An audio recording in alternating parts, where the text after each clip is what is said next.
All right, welcome back, you guys, and just a little update on my 240.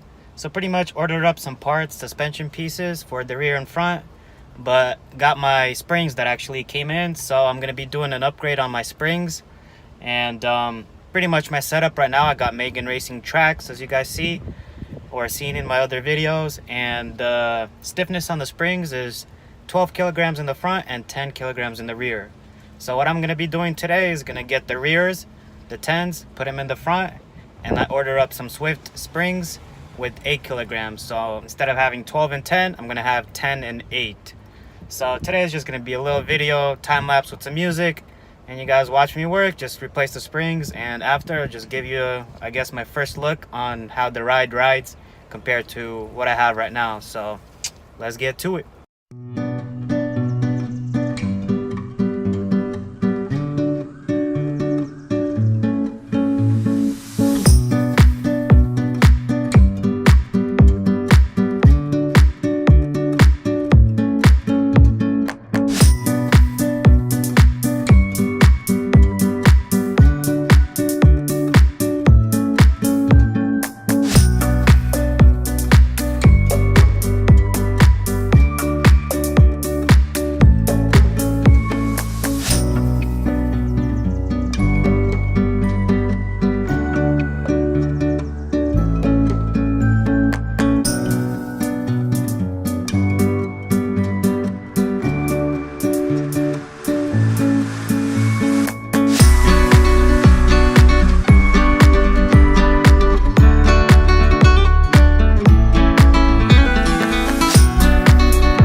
you guys, I just finished up. As you can see, haven't been sweating in the shop this much for real ever, but on my car I sweat more than on customers' cars. But anyways, so I finally got all the new coils on. Well, not coils, the springs. Oh man, that was a lot of spinning. My hands are sore. I know I'm gonna feel it tomorrow. I just want to shower them all wet and nasty. Got this shirt all wet, but it is what it is. Hopefully the ride is much better and it was worth it. So that was pretty much it. I hope you guys enjoyed that time lapse. Let me just show you guys how it looks right now, and you guys could see for yourself, so check it out. So here's how they look. As you can see, first of all, there's not much room to go lower. As you can see by the part number, 10 in the end, so that's the 10 kilogram ones. They're all installed. I mean, I could compress the spring a little and still go lower, but ride height, when I measured before and after right now, is the same. It might be, the front might be even a little lower. Here's the Swift, 8 kilograms in the rear. Obviously, you could adjust as much as you want. Ride height is the same as it was in the rear. Might be actually, again, yeah, a little bit lower. Whatever, here it is. Sorry, I'm all shaky. I'm just super tired. My hands are sore from spinning all these right here, washers. But yeah, Swift ones looks better than the black. Got that bracket on for the brake line. Again, the 10 right there. So yeah, we're all done. Gonna put the tires on and gonna give you a reaction video of how I think it rides compared to 12 and 10. Now it's 10 and 8. So I might have to break them in, I don't know, but we're gonna still do that reaction video and see the first reaction.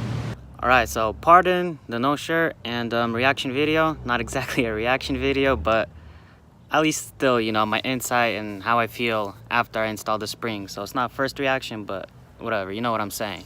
So, ooh, 12 o'clock, ooh, he looked, ooh. Sold his dirt bike, so he don't have a dirt bike now. Popping wheelies on his bike, I guess. He used to be popping like wheelies. Turned that into a wheelie ending video. Anyways, so, but yeah, he was popping wheelies on dirt bikes down here in the streets. Nah, just playing. Can't do it. So yeah, all I gotta say is, again, all I gotta say is springs is ride 100 times better. So if you do the math, you do divide 12 by 10, that's what, 17% or something like that, and then 10 by 8, that's like 20%. So that's how much smoother, technically or hypothetically speaking, the springs got compared to the 12 and 10 and 10 and 8 setup. But I just gotta say, old springs were Megan Racing, or I don't know who makes the springs for them. So they're just some random, you know, who knows where they get the springs and how they're made. Obviously they're decent, but if you want good quality, you gotta upgrade the springs. So I only got the rear Swift and it feels 100 times better. And going up the curb, first time I went on it, felt the difference.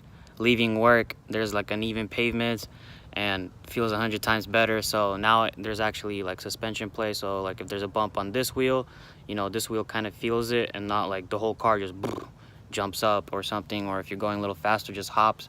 So simply put, it rides 100 times better. I suggest getting some Swift springs. I'll probably get Swift springs for my front because, as you've seen, I don't have much room to go lower now because the springs got like 20 millimeters longer by getting the rear spring and moving it to the front. So yeah, pretty much, yeah, that's all I gotta say is just get the springs. They're good or whatever, and obviously they ride 100 times better. Not gonna go on the racetracks, but it feels like if I would go, I know it's automatic, but if I would go somewhere, I think it would handle a lot better in this setup. So got this ordered up, just waiting for traction arms, and I'll put those on. And pretty much, here's that Panamera you guys see in my other videos. I'm just gonna wash it up. But thanks for watching, you guys. Stay tuned for more. We're gonna install all that suspension stuff that I ordered right there as soon as I get the traction arms, and we're gonna do alignment. Maybe let's show you how it kind of looks. Bam. It's a nice car, I love it. Just can't wait to get it swapped with something. Oh, look at that sidewall though. All dressed up. Thanks. I'm out.